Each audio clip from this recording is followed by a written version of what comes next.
Former President Donald Trump will face a congressional subpoena to testify in his role in the deadly January 6th Capitol attack.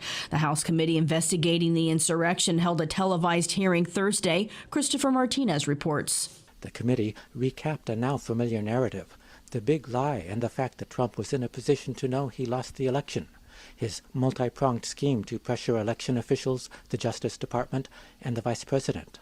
And finally, armed groups like the Proud Boys and the Oath Keepers storming the nation's capital on January 6th, all with Donald Trump at the center. Committee Vice Chair Liz Cheney, a Republican from Wyoming. But our nation cannot only punish the foot soldiers who stormed our Capitol. Republican Adam Kinzinger of Illinois showed a video of White House aide Kathy Hutchinson's testimony where she describes Trump as being livid after the Supreme Court denied his final election lawsuit.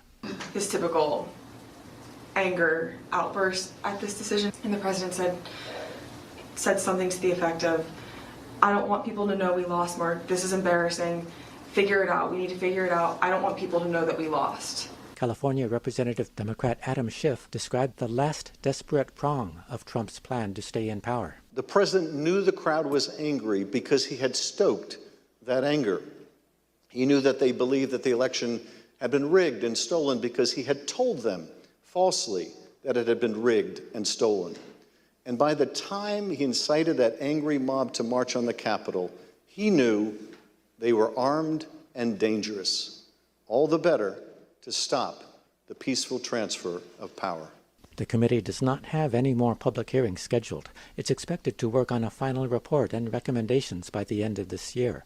Reporting for Pacifica Radio News KPFA, I'm Christopher Martinez. New York's Attorney General has asked a judge to bar Donald Trump's company from selling or transferring assets without court approval, saying it's engaging in a devious attempt to duck potential penalties in her fraud lawsuit against the former president by filing a new business entity, almost identical to the original company's name. On the day the lawsuit became public, the Trump Organization registered the new Delaware company in New York as Trump Organization 2 LLC.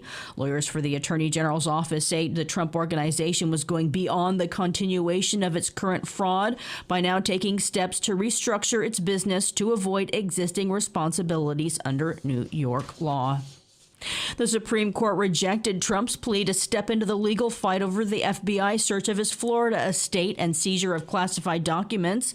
The justices yesterday did not otherwise comment in turning away Trump's emergency appeal. Trump's legal team asked the justices to overturn a lower court ruling and permit an independent arbiter to review roughly 100 documents with classified markings that were taken in August. They sided with the Justice Department that argued it wasn't necessary. A lower court ruling limited the arbiter's review of those documents. Police say a 15-year-old boy is the shooter who killed 5 people and wounded others along a walking trail in North Carolina's capital, Raleigh. After a manhunt for the teenager, he's now in the hospital in critical condition, according to authorities.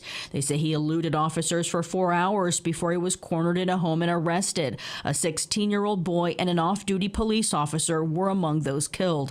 Here's Raleigh's Mayor Marianne Baldwin and North Carolina Governor Roy Cooper. We have doubled our determination now to end senseless gun violence that is grips on our country and now on our city. I know that brings us all sadness and anger.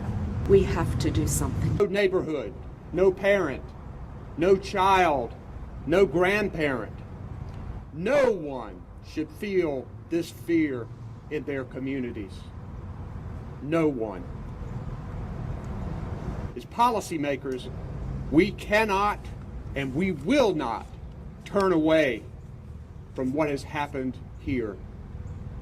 We must be resolved to make changes and to succeed. 2 people, including another police officer, were taken to the hospital. An officer was later released. The other survivor remained in critical condition. Authorities haven't offered any details on a motive. A divided jury spared Florida school shooter Nicholas Cruz the death penalty for killing 17 people at a Parkland high school in 2018, sending him to prison for the rest of his life in a decision that left many families of the victims angered, baffled, and in tears yesterday. One survivor survivor of the school shooting said the death penalty was barbaric and it would not bring back the dead. I'm Christina Onnested reporting for Pacifica Radio.